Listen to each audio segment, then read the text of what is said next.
Hello guys, আজকে আমাদের মাঠের থেকে ধান নিয়ে আসা হয়ে গেছে এবং ধানগুলো মাড়াই করতে হবে। এজন্য মেশিনগুলো সেটিং করা হয়েছে। প্রথমে আমাদের ধানগুলো কিন্তু গাড়ির থেকে নামানো হয়েছে এবং এই ধানগুলো কিন্তু মাড়াই করা হবে। প্রথমে কিন্তু মেশিনের দুই সাইডে কিন্তু সাজানো হচ্ছে যাতে মলতে সুবিধা হয়। আমার পাশেই কিন্তু যে কাজ দেখছেন সেটা আমার ভাই আমার কাজে হেল্প করছে এবং আমার সাথে অনেক কাজ করে দেয়। সে অনেক পরিশ্রমী ছেলে। দেখেন সুন্দর করে ধানগুলো সাজিয়ে রাখছে যাতে মলার সময় সুবিধা হয়, এগুলো মলতে সুবিধা হবে, যার কারণে এই গাদির থেকে নিয়ে ওখানে রাখা হচ্ছে। এদিকে কিন্তু মন্টু মেশিনে আমি চলে আসলাম। এখানে কিন্তু তেল দিতে হবে, মোবিল দিতে হবে।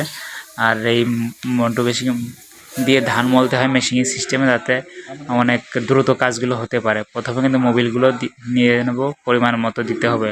আর মোবিল না থাকলে কিন্তু ইঞ্জিন গরম হয়ে যায়, যার কারণে ইঞ্জিন নষ্ট হয়ে যেতে পারে। এই কারণে চেক দিয়ে মোবিল দিতে হবে এবং তেল লাইন দিয়ে নিতে হবে। এখন টানানো হচ্ছে দড়ি দিয়ে, মানে আর কি ওই যে মাড়াইটা মেশিন না, এই মন্টু মেশিন দিয়ে ওইটা ঘোরানো হবে যাতে ধানগুলো মাড়াই করা যায়। এইটা কিন্তু পানি সেচের কাজেও ব্যবহার করা হয়। আপনারা দেখেন কিভাবে মন্টু মেশিন দিয়ে ধান মাড়াই করতে হয়। প্রথমে স্টার্ট দিতে গেছে কিন্তু স্টার্টটা হয়নি, কারণ হচ্ছে কেবল মোবিল দেওয়া হয়েছে। মোবিলটা ছাড়ানোর পরেই কিন্তু পরিবহন সব জায়গায় যখন মোবিল চাইবো তখন কিন্তু স্টার্টটা হবে। এখন কিন্তু দেখেন 2-3বার স্টার্ট দেওয়ার পরে কিন্তু স্টার্টটা হয়ে গেছে।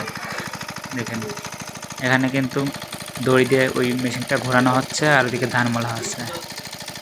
এই কাজগুলো কিন্তু অতি সহজেই হয়ে যায়। আপনারা যদি চান তাহলে কিন্তু এইভাবে মন্টু মেশিন দিয়ে আপনারা ধান মাড়াই করতে পারেন। এই সহজে কাজগুলো করতে পারবেন। মন্টু মেশিন বা পানি সেচের মেশিন সিস্টেম করে আপনারা এই করতে পারেন, সামনাসামনি থেকে এত দ্রুত কাজ হয়ে যাবে।